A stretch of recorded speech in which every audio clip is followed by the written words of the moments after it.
Você não precisa só largar a pornografia, parar de ver um vídeo, parar de ver uma foto, parar de ler um livro. Você precisa despornificar a sua visão de mundo, a sua forma de agir, os seus relacionamentos. Se você está disposto a iniciar esse processo, fique nesse vídeo pelos próximos 20 minutos. Deixa rolando o áudio e vai fazer alguma coisa. O que eu vou te falar aqui é meio chocante, mas é muito necessário. Essa pesquisadora perguntou para como ele aliciou a sua enteada de 12 anos antes de... E ele respondeu a seguinte coisa: a cultura atual fez grande parte do trabalho por mim. Quem relatou isso foi a doutora Gayle Dines. Ela pesquisa há anos questões relacionadas à sexualidade e ao que ela chama de cultura pornificada. Aqui a gente vai estar analisando de uma ótica fora de moralismo, fora do escopo religioso ou das ideologias empoderadoras que você vê por aí. Um fato tem que ser afirmado: nós estamos vivendo em uma cultura pornificada. Uma parte da população, inclusive, já está sendo criada nessa cultura. E isso vai deteriorando a nossa autoestima, a nossa forma de se relacionar com o outro, além de abrir brechas muito graves que vulnerabilizam as próximas gerações. Sim, eu estou falando de crianças, e é aqui que talvez o vídeo fique um pouco pesado, mas você vai entender o argumento no final. Nós, da geração Z, já crescemos numa cultura pornificada. A gente cresceu nessa chamada liberdade gostosa de colocar sexo onde a gente quiser. Só que a gente não coloca sexo nas coisas de uma forma saudável. A gente coloca de uma forma apelativa, mercadológica. Sexo vende, sempre vendeu. Ele é uma espécie de incremento para as coisas engajarem melhor. Pega uma artista e fale sobre a vida sexual dela. Destrua a reputação de um cara que é muito bom no que ele faz, mas que o sexo é o ponto fraco dele. Olhe a última década de filmes e encontre várias cenas desnecessárias, muitas vezes sem contexto. A música então tá tomada disso. Tenta ver música viralizada que não fale sobre. Ou mais fácil, olha como as cantoras pop têm que pagar o pedágio da sexualização. Se ela não ultrapassa essa linha, geralmente ela é irrelevante. Ela pode até ser uma artista, mas ela vai ser aquela artista meio de lado, assim. Só que essa dinâmica é mantida muito bem quando cada um, o homem e a mulher, seguem os seus papéis nessa sociedade pornificada. Vamos começar falando sobre as mulheres, porque elas, além de serem mais atacadas, também são o centro da questão, já que são o grande produto. É o seguinte, uma garota crescendo numa cultura sexualizada entende desde muito novinha que se ela não se sexualizar também, ela será invisível. Nos séculos passados, nós éramos cobradas por outras coisas: modéstia, graciosidade, feminilidade, mansidão. Essas coisas cobradas antes, hoje são antiquadas, mas a cobrança silenciosa continua. Agora, para ver o quanto você consegue performar uma sensualidade, uma sexualidade que prende a atenção dos outros. Hoje você deve e pode ser o mais livre sexualmente possível, mesmo que isso te vulnerabilize, mesmo que isso te coloque em uma vitrine que qualquer um pode passar e ficar olhando. Sim, nós chegamos nas redes sociais porque é assim que muitas meninas usam elas. Quantas das chamadas influencers por aí,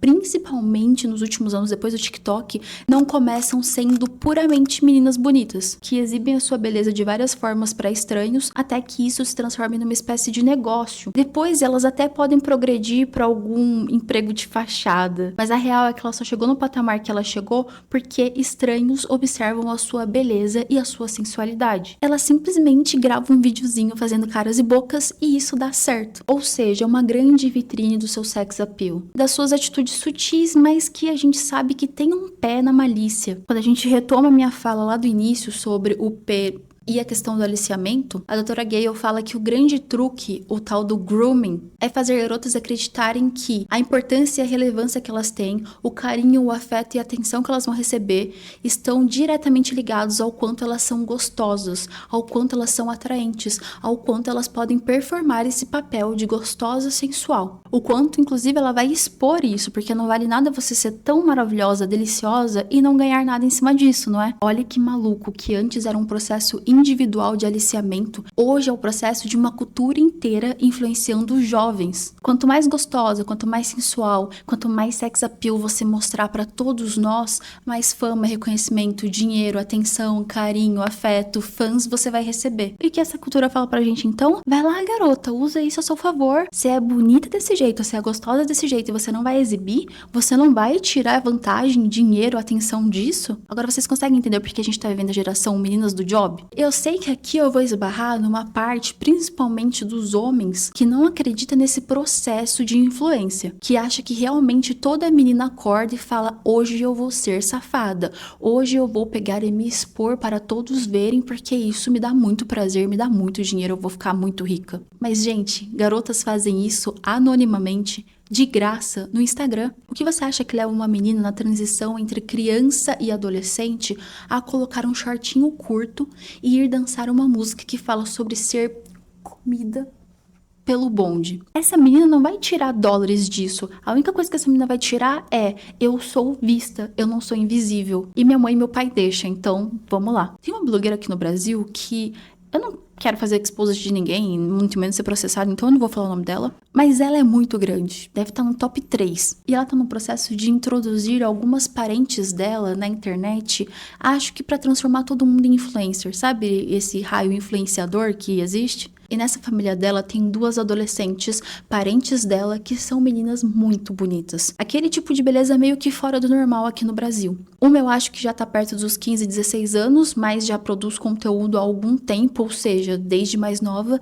E a outra, se ela tiver 14, eu acho que é demais. E essas 2 meninas ficam fazendo dancinhas, caras e bocas que são claramente usadas por pessoas mal intencionadas para tirar deleite sexual. E elas não precisavam disso. A parente delas tá mais do que rica. Até algumas mulheres comentam nos vídeos dessas meninas estranhando o fato delas estarem fazendo isso, porque elas sabem que existe um olhar malicioso ali. Então nem sempre é pelo retorno financeiro, caras. É muito mais da permissão que a gente ganhou e da crença de que isso valida a gente como alguém lá fora. É como se elas fossem um item bonito demais para não ser exibido para todo mundo. Isso partiu de mulheres, porque é a blogueira e a irmã dela que permite isso. Ou seja, nessa dinâmica, mulheres são objeto. E quando não são outros sexualizando elas, são elas mesmas. Ou as mães, as tias, as avós delas. E quanto mais a gente estiver correspondendo a essa expectativa, quanto mais a gente estiver tratando meninas como se elas fossem adultas, encurtando as roupas, permitindo as dancinhas, validando que tá tudo bem postar uma foto sensual no Instagram,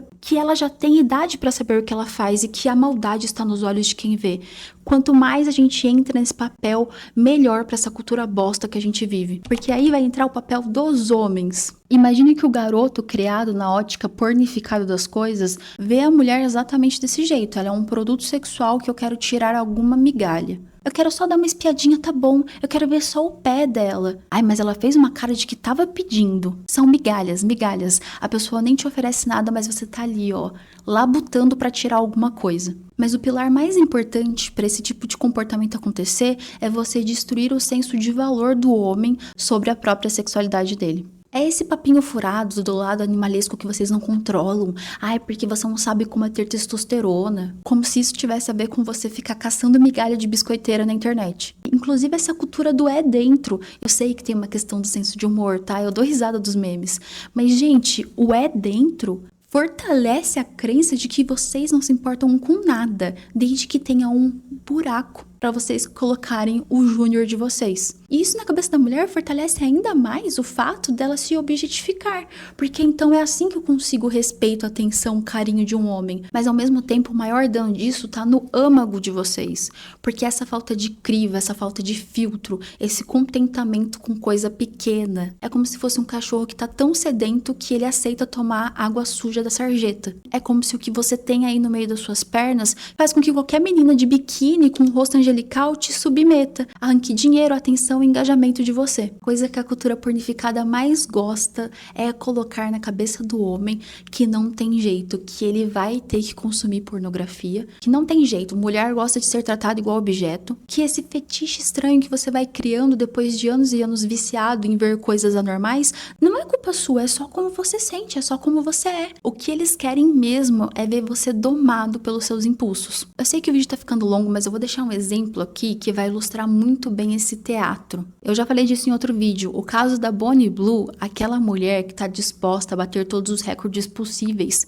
que supostamente transou com 1000 homens, ela mostra muito bem uma mulher seguindo o papel dela nessa cultura, assim como milhares de homens seguindo os papéis deles. Pensa assim, ela se sentiu confortável o suficiente de deixar a vida dela para trás, se tornar nada mais do que uma boneca inflável, ultrapassar vários limites da integridade física dela, da moral vigente, até da própria indústria, que geralmente não tem muitos limites. Entretanto, se não tivessem milhares de homens participando e consumindo, ela simplesmente não faria. Afinal, ela não teria voluntários e não teria lucro. E se fizesse, ela seria só mais uma mina louca rejeitada pela sociedade. Ela não ia virar uma espécie de símbolo ou de celebridade. Porque esse é o papel do homem na cultura pornificada. A mulher é um grande objeto sexual que o homem paga e dá atenção porque ele quer uma migalha dela. Você consegue conceitualizar na sua cabeça 1000 homens enfileirados esperando para usar a coisa que o outro que estava na frente dele já usou, tudo para tirar uma casquinha dessa safada, ou simplesmente para tirar onda porque ele acha que isso é legal. Isso é pior do que um animal de reprodução. Aliás, o termo gado se encaixa muito bem. O gado fica enfileirado, esperando um tiro indolor aqui no meio da testa para acabar com essa vida superficial e alienada que ele leva. E talvez eu tenha filosofado em cima da vida de um boi, mas é isso, a vida é isso. Concluindo tudo isso, o processo de despornificação começa quando você sai desse papel que te colocaram. Quando você, que é uma mulher, para de se objetificar, mesmo que seja voluntariamente. Porque você começa a entender que você está sendo levada a isso. Que a liberdade que as mulheres lá no passado pediram não tinha a ver com se vulnerabilizar para que outros tirem prazer e dinheiro disso. Ainda que você esteja ganhando, os danos são muito maiores para o objeto. Afinal, o objeto é usado. E ao mesmo tempo, você, homem, não adianta fingir que você é o crítico, que você é o bonzudo, se você segue e enriquece biscoiteiras. Vocês não percebem que a nova estratégia de marketing é pegar esses críticos, esses caras que desdenham e lucrar em cima deles? Qual que é a primeira coisa que você pode fazer se você quer que o tráfico de drogas acabe? Você não compra a droga. Tampouco você se torna o traficante, certo? Talvez essa seja a metáfora que resuma o vídeo. Largar a pornografia é o primeiro passo para você conseguir sair dessa linha de produção que eles criaram. E garotas que ainda estão nesse vídeo, dark romance, literatura erótica também é uma forma de pornografia. Eu já expliquei isso em outro vídeo desse canal, vocês precisam admitir a verdade das coisas. Agora, para ter uma mudança social de verdade, o que a gente precisa é deixar de seguir esses papéis. E, se possível, proteger as crianças disso. Se você tem alguma criança na sua família, se ela for uma mulher, por favor, não deixe ela cair nessa coisa da objetificação de graça. E se você tiver um menino, não deixe que ele consuma pornografia. Não deixe que ele comece a treinar o olhar dele para enxergar as mulheres assim. E a minha geração, a geração Z, é muito polêmica em vários aspectos. Mas eu boto muita fé que essa quantidade exorbitante de criticismo e pessimismo talvez leve a gente a conseguir algumas mudanças. Essa é uma delas e é por isso que eu invisto tanto nesse assunto nesse canal. E eu sei que uma parte da galera não entende, só gosta de julgar, mas eu acho que eu não tô falando pra eles, eu tô falando pra você que, assim como eu, sofreu com esses papéis, que talvez tenha deixado isso quase estragar a sua vida, ou que ainda está deixando.